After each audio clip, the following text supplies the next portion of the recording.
We'll begin with the mega talented Pat Cashman. Now, Pat has worn many creative hats in his illustrious career: radio host, MC, auctioneer, but is best remembered as a cast member of King TV's late night sketch comedy show Almost Live, which is where I worked with Pat for over a decade. Now, Pat recently launched Almost Live, Still Alive, a podcast featuring interviews with the writers and performers who created the show. And we caught up via Zoom to talk about the podcast and to reminisce about them good old days. Well, let's get to this here, Mr. Cashman. Congratulations on your podcast. It's Almost Live. Still Alive. It's alive! So what made you want to do Almost Live, Still Alive? Where did this idea come from? Rather than do a round robin, which I think we have done some events and everybody's chiming in, and my idea was that I wanted to just talk to each individual person per episode. I want to hear their voices. I want to hear what their favorite bits were, what their least favorite was, what was cool, what was embarrassing. And my fundamental question, as it all comes to a crescendo, each interview, is, do you think you would be where you are now if it hadn't been for your time on Almost Live? And I'm kind of begging the question because I usually know the answer, and it's no. No, I don't think so. Even Bill Nye acknowledges that he wouldn't be Bill Nye the Science Guy if it hadn't started with Almost Live. Now, you were with Almost Live from pretty much the beginning, around 1984. How did you get involved with the show? The show actually began in 1911. It was silent in those days, and black and white, of course. And they undercranked the camera, so it looked like I was walking real fast all the time. But when it finally reached television in 1984, we call those previous years the experimental years. In 1984, it began, but I was just sort of most casually involved because I had another full-time position at the TV station where the show originated, King TV. You did marketing? Yes, it was in marketing. And again, I'm sorry, but that's what I did. So but you know, I'm a big comedy fan. I always was. I had this huge stack of comedy albums from Jonathan Winters to George Carlin, Robert Klein, every comedy album I had to have. And so I just couldn't help but kind of look around the corner and see what's going on down there at Almost Live, but not involved with it. It just sort of slowly evolved. Let's see you stop this one. They came out of the gate ablaze and then realized how hard it was to come up with comedy stuff every week. It's really hard. Pretty soon, anybody that looked like they could stick a mirror up to their nose and it was fogging up, they said, "Hey, would you like to do something on the show?" And they asked me, and so I sort of stuck my toe in the water, so it was a very gradual process for me, but I was pretty hooked.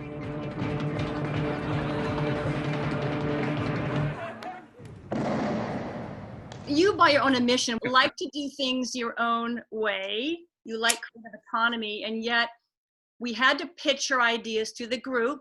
So tell me about how pitch meetings were for you at Almost Live. Well, I drug my feet. I had, for a period of time in the latter years, I had a radio career as well. So I did morning radio. So pitch meetings, when they would begin around 10 a.m., maybe something like that.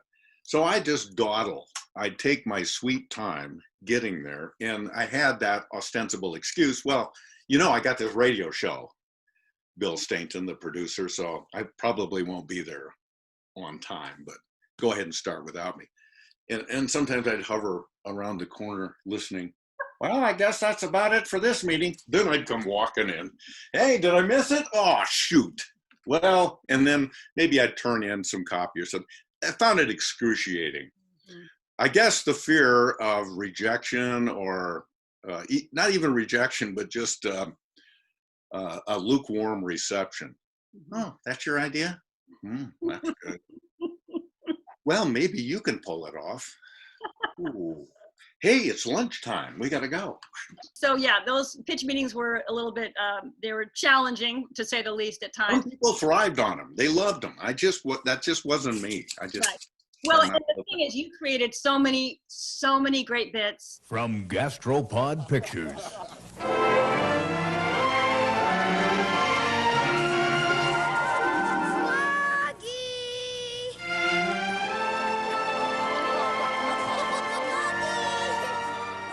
When the air shift ends, his real job begins.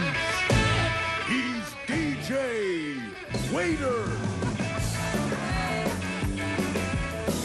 Hi, everybody. How are you? Welcome to the restaurant. I'm your server tonight, Randy Scott. It's about 68 degrees. And next to it, let's put a smaller window, but not too small. It's a bathroom window. Still big enough that we can look right into it. Some of your pieces, of course, were scripted, but often your ideas were not written out, which meant that a lot of the dialogue or most of it was improvised. Plumber is a great example of that. So how did you approach collaboration on the show when you had an idea, but it wasn't perfectly fleshed out? Tonight's episode, Plunge into Fear.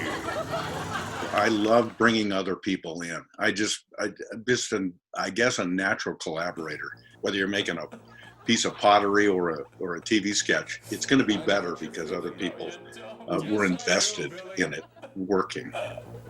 Look, you can stay out here, and you can whine, and you can cry, and you can blubber like a baby. Okay. Or you can get in there and help me unclog that sink. What's it gonna be, Billy? What, can't I just stay out here for this one job? Yeah, you can stay out here for this job. And then what's it gonna be next time, Billy Piper? Some leaky faucet, or a broken washer, or maybe some crumbling caulking around the tub? What's it gonna be, Billy? Now, as you say that, I don't remember that I didn't have things scripted. I thought I was really well prepared, but No, you weren't at all. No, I wasn't. The only thing I ever really am proudest of, can I tell you what it is? Absolutely. Okay, here it is. It was your bit. I've got a clear shot. Are you sure? I'm positive. But it was a guy that was the cross-eyed cop. Do you remember that? Harvey Kane, the cross-eyed cop. Yes. Oh, damn it. And you said, the only thing is I don't have an ending for it. And so, and maybe you remember it differently, but I said, why don't we have him fall off a building at the end of the bit, and when he wakes up, his eyes will be straight.